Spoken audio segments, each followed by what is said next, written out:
You can only learn so much about a given skill or subject area before you have to go do. Your brain can only consume so much information and knowledge before you have to work it yourself, before you have to experience it in application, or all of that learning is worthless. This is potentially one of the biggest issues facing new content creators today, something many creators on every platform and just about every interest area struggles with, myself included. There's never been a better time to learn new skills or pick up new hobbies thanks to the power of the World Wide Web. How-to guides, instructables, blogs, remember those? Niche sites, Pinterest boards, YouTube tutorials, Lynda courses, Skillshare courses, master classes. There's more content available than anyone has time to consume. But that doesn't keep you from trying.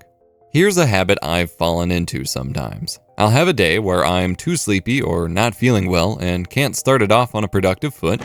I wake up, feed the cats, fix me some breakfast, and pull up the old YouTubes. I've been trying to break away from my addictive comment checking habit, so I usually pull up a video or two from my watch later list or my never-ending void of tabs.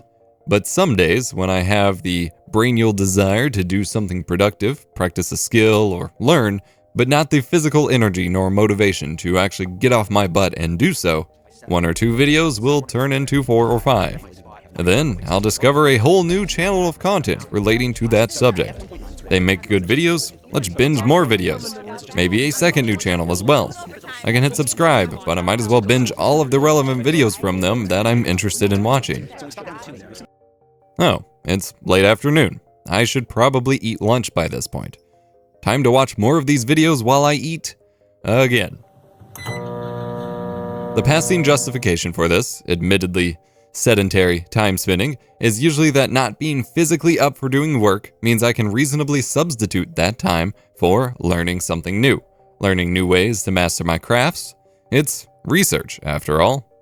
This is, to be fair, the way that I had become usually the smartest person in the room about YouTube's inner workings, video production technicalities, video codecs, game engine frame rate analysis, live streaming software, audio production practices, depending on the room that I'm in, and a variety of other subjects.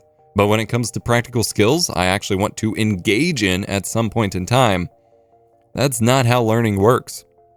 You see, by the end of the day, I've watched more videos than I can count on cameras, tech gadgets, photography, video editing, script writing, set design, whatever subjects my brain latched onto for the day. But I hadn't actually done anything. I might have wanted to go and experiment with the unique macro photography videos that I had been watching, but with the excuse that most of the unique vintage lenses are far out of my budget for now, and I never actually picked up the camera. Learning all of these things, with regards to practical skills, is mostly useless if I never put it into practice. Sitting there consuming information and not practicing it yourself, and then wondering why your photos or videos or art aren't magically bettering themselves, is not a way to live life. Especially since literally the only reason you're not getting better at the particular skill or art is because you're simply not out there doing it. That's the funny thing. When you stop being a couch potato, a desk chair potato, and put the things you are learning to use, you usually do get better. I can spend weeks wishing I was better at this aspect of photography or editing, but then once I actually go do it, I'm surprised as to how well it turns out. Even today, I had a fairly unproductive, sleepy, and disconnected day of just consuming photography videos. But instead of doing only that, I used my early evening slight burst of energy to actually open Lightroom and start editing.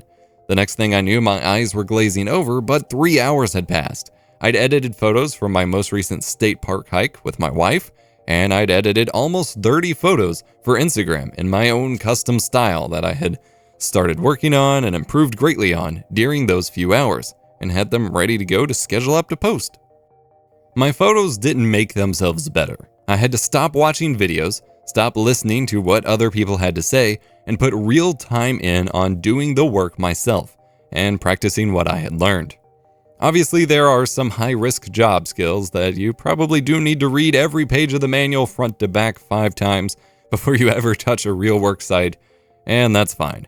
But for us creative folks out there, especially those of us who grew up looking to the internet to answer all of our questions, sometimes it's more important to go try and fail and try again than to listen to someone else's top 5 tips on a subject. Especially since, inevitably, people whose advice you listen to end up influencing your own decisions and style. It becomes much harder to develop your own true-to-self style and look and path when every reference in your mind comes from someone else's choices. Maybe today, stop watching videos on your favorite subject. Ironic to say in a video itself, sure. Pick up your pen, pencil, laptop, instrument, camera, tools, and go practice the thing you want to do. You might find that you get more tangible results if you make new results in the first place.